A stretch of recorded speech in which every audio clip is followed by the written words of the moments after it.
Amen. Allez, vous devez allumer votre lampe et sortir et commencer à chercher ces brebis perdues et ces gens précieux perdus. Nous n'avons pas le droit de juger les incroyants. La miséricorde triomphe du jugement.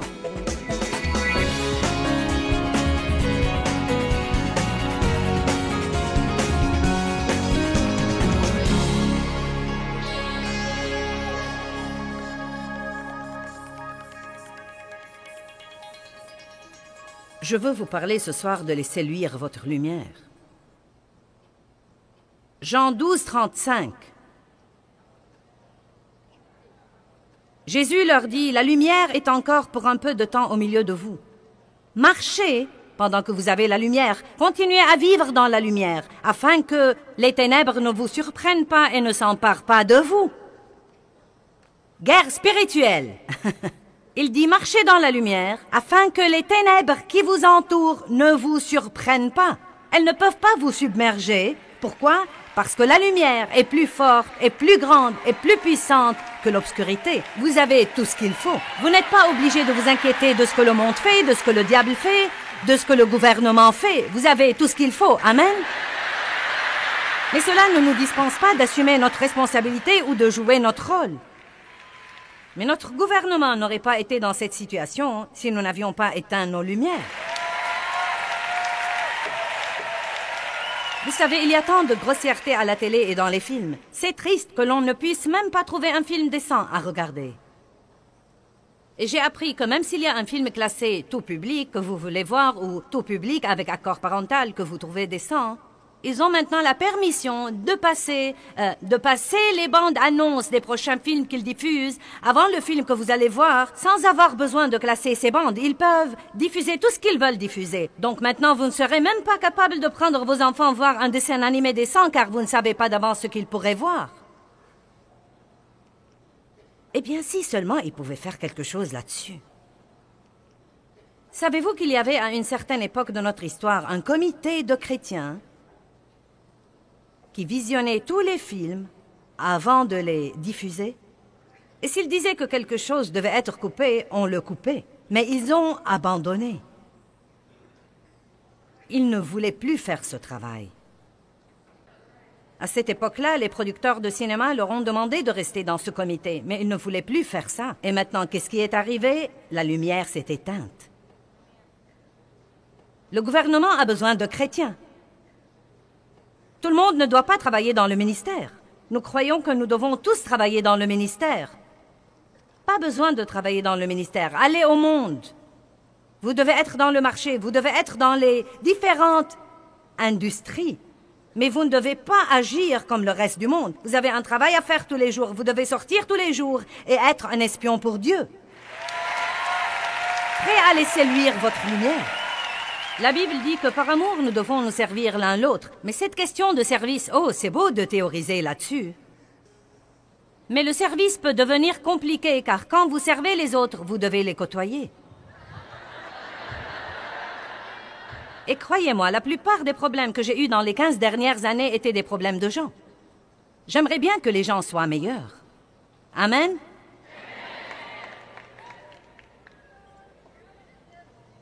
Mais s'y prendre avec les gens peut parfois être compliqué, peut parfois être douloureux, mais c'est la chose que Dieu nous a appelés à faire. Jésus a lavé des pieds.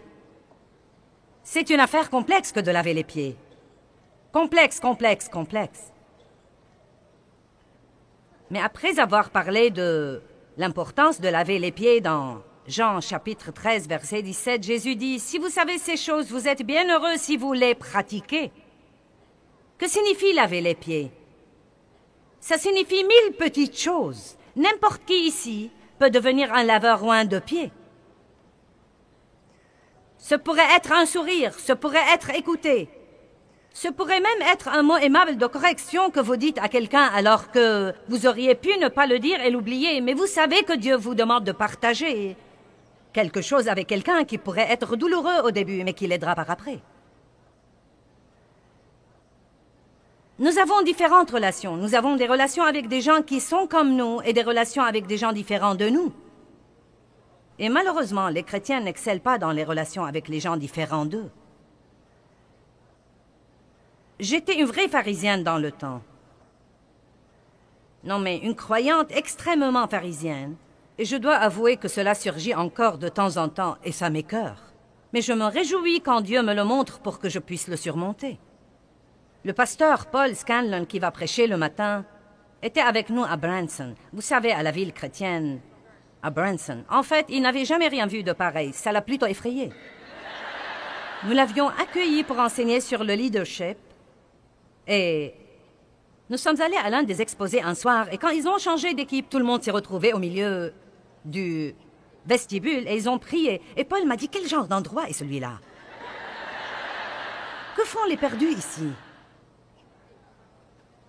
C'est un endroit que les chrétiens doivent visiter. Et ils n'avaient jamais été dans un endroit comme ça. Mais pendant que nous étions là, nous sommes allés prendre un café à Starbucks. Et il y avait là une fille, une jeune fille, qui avait absolument la coiffure la plus bizarre et la plus étrange que j'ai jamais vue de ma vie.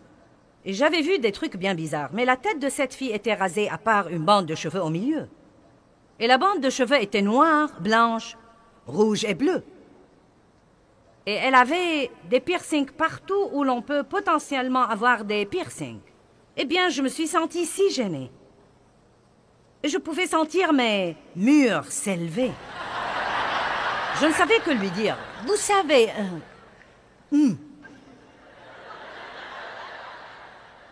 Et là, le pasteur Paul entre et lui dit, « J'aime vraiment tes cheveux. » Je me suis dit, ce n'est pas vrai. Mais il m'a dit par après, oui, je les ai vraiment aimés. Je les ai trouvés uniques et différents. Donc il a commencé à lui parler et à lui demander comment elle arrivait à les faire redresser et à lui dire qu'il les trouvait cool. Et vraiment, j'ai appris une leçon. Nous pouvons entrer là avec nos croix autour du cou, distribuer des tracts d'évangile à tout le monde, nous mettre à table et prier avant de boire le café. Allez maintenant. Mais si nous ne pouvons même pas parler à la personne, si nous ne pouvons pas lui dire « Bonjour, comment vas-tu ?» parce qu'elle n'est pas comme nous ou qu'elle ne se comporte pas comme nous, à ce moment-là, vous savez quoi? Je crois que nous ne savons rien et que nous parlons en l'air. Nous ne savons rien de rien. Et vous savez quoi? Non mais, je me suis bien exercée à être comme ça. Et vous savez quoi? Croyez-le ou pas, quand nous vieillissons, nous nous enlisons dans nos habitudes. Et c'est très difficile de nous en débarrasser. Mais je suis bien décidée à être la vieille dame la plus cool et la plus ouverte qu'on ait jamais vue. Et je vais réellement apprendre à côtoyer tout le monde. Et plus ils sont différents de moi, plus je vais aimer ça. Je suis allée à Starbucks depuis et j'ai vu une autre fille. Ses cheveux n'étaient pas aussi bizarres, mais ils étaient mauvais. Je me suis approchée d'elle et j'ai dit « Ta coiffure est vraiment cool. » Paul, tu aurais été fier de moi. J'ai juste fait un effort. Et le plus drôle de l'histoire, c'est que cette fille est maintenant très gentille avec moi et elle me fait tous les genres de café que je veux. C'est incroyable ce que Dieu vous bénira si vous vous débarrassez de vos foutaises religieuses.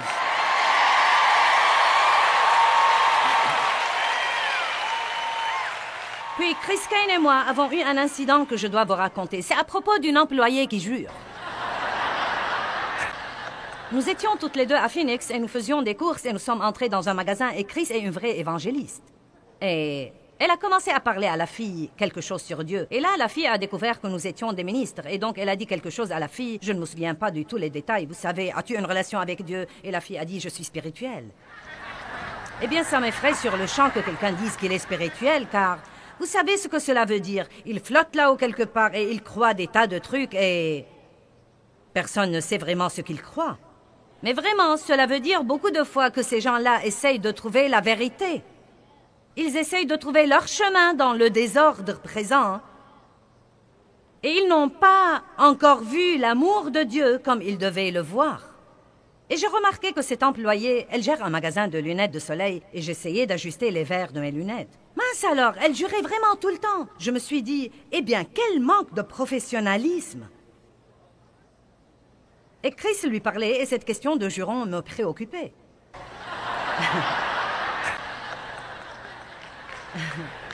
Peu de temps après, elle a proféré une obscénité. Là, je me suis fixé une limite. Non, mais je me suis irritée. Je ne me rappelle plus de ce que je lui ai dit. Elle a répondu, « Je pense que Dieu jure probablement de temps en temps. » À ce moment-là, je suis intervenue. Je me suis penchée sur le comptoir et je lui ai dit, « Dieu ne jure pas. » Et Christine est intervenue sur le champ et elle a dit, « Mais il aime les gens qui jurent. »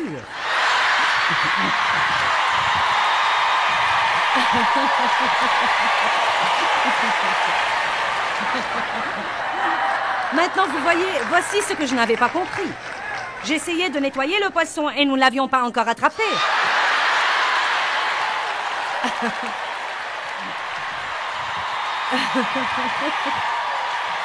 Et c'est ce que font les gens religieux. Ils essayent de nettoyer tout le monde, même les gens qui ne connaissent pas Jésus. Et ces gens vous regardent pour voir si vous êtes authentique. Et tout ce que nous faisons, c'est de juger les gens et de les critiquer et de ne vouloir rien avoir avec eux parce qu'ils ne sont pas comme nous. Allez, rendez gloire à Dieu.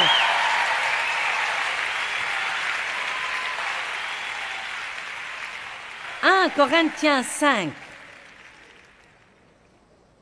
Ouh, alléluia. Ça a l'air d'un mystère de Perry Mason, le cas de l'employé qui jure.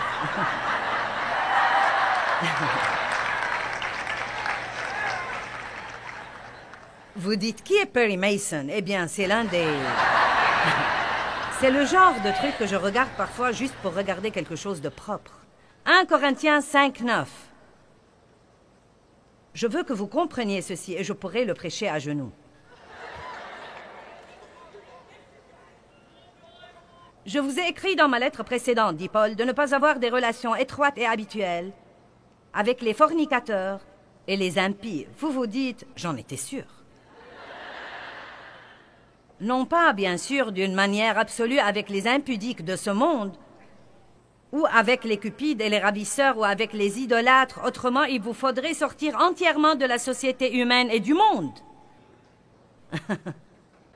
Maintenant, rappelez-vous, la Bible dit que ce n'est pas ce qui entre dans votre bouche qui vous souille, mais ce qui en sort. Donc, vous savez, vous n'allez rien attraper juste en côtoyant des incroyants. Amen. Ils attraperont quelque chose de vous. Car ce que vous avez est plus grand que ce qu'ils ont. Faites-moi confiance. Mais nous ne pouvons pas les fuir parce qu'ils nous mettent mal à l'aise.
Paul s'apprête à corriger ces gens. Il dit maintenant, je vous ai écrit de ne pas avoir des relations avec quelqu'un qui, se nommant frère, est impudique, ou cupide, ou idolâtre, dont l'âme est consacrée à un objet qui usurpe la place de Dieu, ou outrageux, qui déraille, injurie, insulte, calomnie, ou ivrogne, ou ravisseur, de ne pas même manger avec un tel homme. Des croyants, non pas des incroyants, des croyants.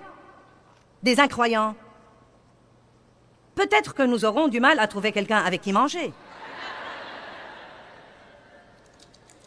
Maintenant, êtes-vous prêts? En quoi ça me regarde et quel droit ai-je en effet à juger ceux du dehors?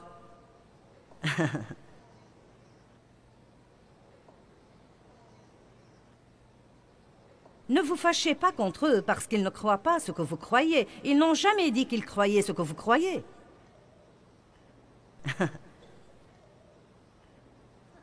Écoutez ce qui est écrit maintenant. N'est-ce pas ceux du dedans, l'Église, que vous avez à juger et à condamner comme exigent les faits? Donc, il dit en fait que vous ne devez pas juger les autres. Vous devez vous regarder l'un l'autre. Et croyez-moi, je devrais vraiment me soucier et m'inquiéter davantage d'avoir une relation avec quelqu'un qui se fait appeler chrétien, qui m'accompagne à l'église toutes les semaines, mais qui est querelleur, amer, plein de ressentiments, sans affection, avide, pas gentil, bavard. Je dois m'éloigner de ceux-là, et non pas de ceux qui disent déjà « je ne crois pas à tout ça ». Ce sont les gens à qui je dois aller et laisser luire ma lumière. Amen? Je ne sais pas. Eh bien, que vont-ils devenir si nous ne les cherchons pas? Qu'arrivera-t-il à notre monde si nous continuons à nous cacher dans nos petits clubs religieux? Oui, j'aimerais mieux être avec des gens qui soient comme moi. J'aimerais mieux être avec des gens qui pensent comme moi et se conduisent comme moi et parlent comme moi. Car ces gens n'ont pas besoin de nous. Ce sont les gens que nous rencontrons pour notre propre encouragement et pour notre propre édification. Et nous avons besoin de ça. Nous devons nous rencontrer. Mais quand vous partez d'ici, vous devez en fait aller au monde et laisser luire votre lumière. Allez à Luc 15. Oh, Luc 15, je suis exalté. Jésus, alléluia, je ne peux même pas trouver Luc. Bien, êtes-vous prêts pour ça?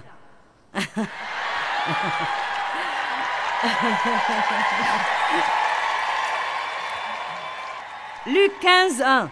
Et tous les péagers et tous les publicains et les pécheurs notoires et très méchants s'approchaient de Jésus pour l'entendre. Oh, je me réjouis du jour. Et les pharisiens et les scribes murmuraient et s'indignaient tout en disant « Celui-ci accepte et accueille et reçoit des pécheurs très méchants et mange avec eux. » Ah, vous les saintes nitouches religieuses! Vous savez quoi? Il y a une femme qui assiste à cette réunion qui travaille pour moi en ce moment et qui est avec moi presque tous les jours de ma vie. Je la vois et je passe plus de temps avec elle qu'avec n'importe qui en dehors de ma famille. Et bien qu'elle travaille pour moi, nous sommes devenus de très bonnes amies. Quand je l'ai rencontrée, elle était une pécheresse perdue. Elle vivait avec son petit ami, elle se droguait les week-ends. Elle avait une mauvaise attitude. C'était une personne très gentille, mais elle avait beaucoup de problèmes. Et il se peut qu'il y ait eu un jour dans ma carrière religieuse où j'ai pensé « Je ne peux pas m'asseoir ici toutes les semaines et laisser quelqu'un avec ce genre de problème mettre ses mains sur ma tête. Elle pourrait me transmettre quelque chose. »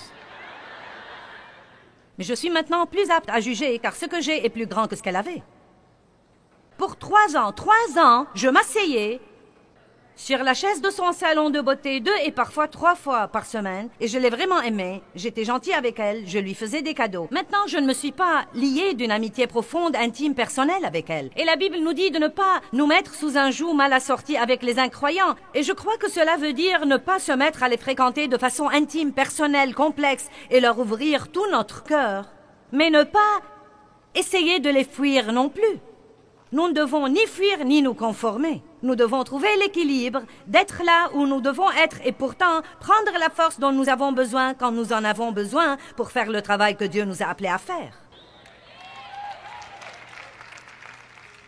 3 ans, elle a accepté le Christ. Elle s'est mariée avec son petit ami. Il a été sauvé dans une de mes réunions il n'y a pas longtemps.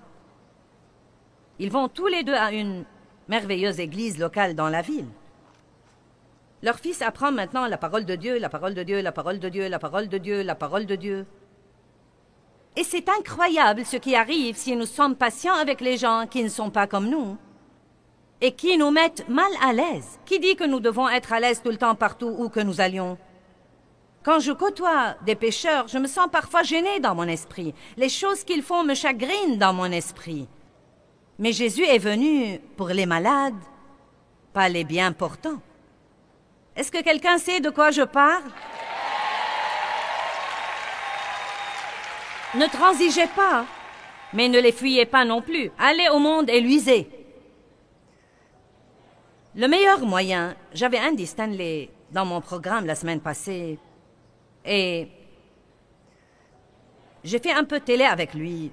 C'est un merveilleux homme de Dieu, pasteur d'une église merveilleuse à Atlanta, et nous discutions de cette question, et il m'a dit,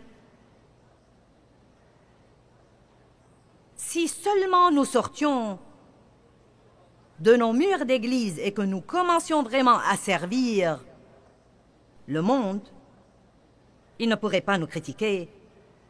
Car vous ne pouvez pas critiquer quelqu'un qui continue à vous aimer et à répondre à vos besoins et à vous donner. Maintenant, je ne dis pas de laisser les gens vous marcher sur les pieds et vous maltraiter et vous exploiter. Mais je dis que nous ne devons pas nous contenter de leur parler, nous devons leur montrer. Continuez à manifester l'amour et soyez patients. Je me suis assise sur sa chaise pendant 3 ans et je n'allais pas là toutes les semaines pour lui prêcher.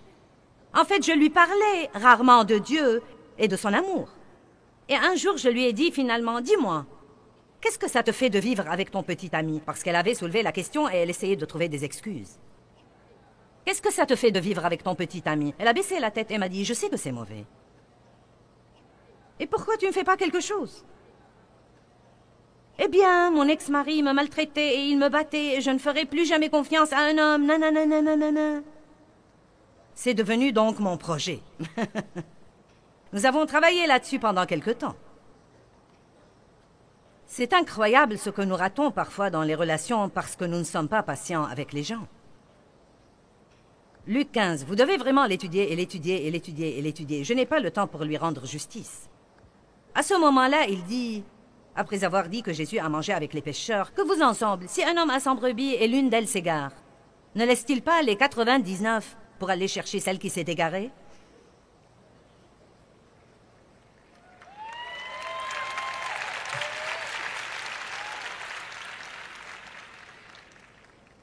Et lorsqu'il l'a retrouvée, il la met avec joie sur ses épaules. Et de retour à la maison, il appelle tous ses amis et ils se réjouissent tous. Quand nous cherchons les perdus, il y a une joie.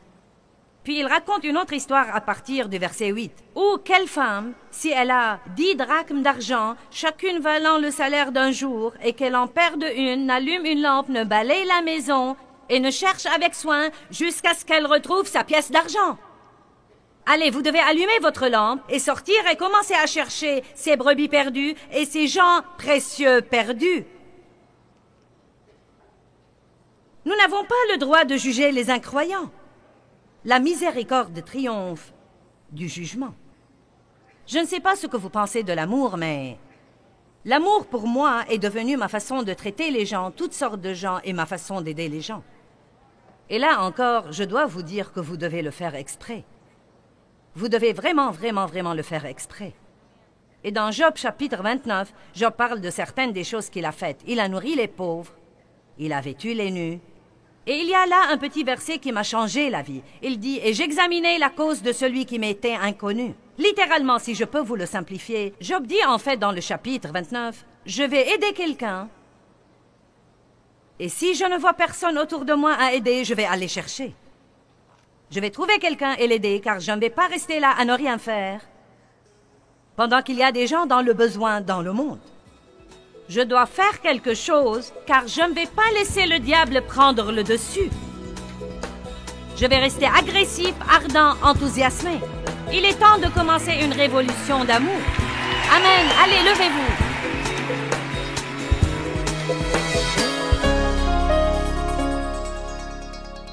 Eh bien, 1 Jean 4, 7 et 8 est l'un de mes messages préférés et je veux le partager avec vous aujourd'hui. Il dit « Aimons-nous les uns les autres, car l'amour est de Dieu, et quiconque aime ses semblables est né de Dieu, et finit progressivement par connaître et par comprendre Dieu. » Maintenant, écoutez bien ça. Celui qui n'aime pas n'a pas réellement connu Dieu, ne le connaît pas et ne l'a jamais connu. L'amour est l'outil le plus puissant pour partager l'Évangile avec les incroyants. Mais nous devons honnêtement nous demander, est-ce que nous marchons dans l'amour ou est-ce que nous en parlons seulement? Nous devons donc comprendre que l'amour est une action. Ce n'est pas une théorie ou des paroles en l'air. Et vous savez, c'est si étonnant. C'est une déclaration étonnante dans ce passage comme quoi, puisque Dieu est amour, si nous disons que nous connaissons Dieu, nous avons une relation avec lui, mais nous ne marchons pas dans l'amour, à ce moment-là, nous ne le connaissons pas. Et personnellement, je veux faire de mon mieux pour connaître Dieu, et j'ai trouvé que je ne peux pas avoir ces deux compartiments selon lesquels j'ai une relation avec Dieu et en même temps je maltraite les gens. Si nous aimons Dieu, nous le laisserons se manifester à travers nous et cela se reflètera sur toutes nos relations avec les autres. Donc je veux vraiment vous encourager à étudier l'amour et à apprendre tout ce que vous pouvez apprendre à ce sujet.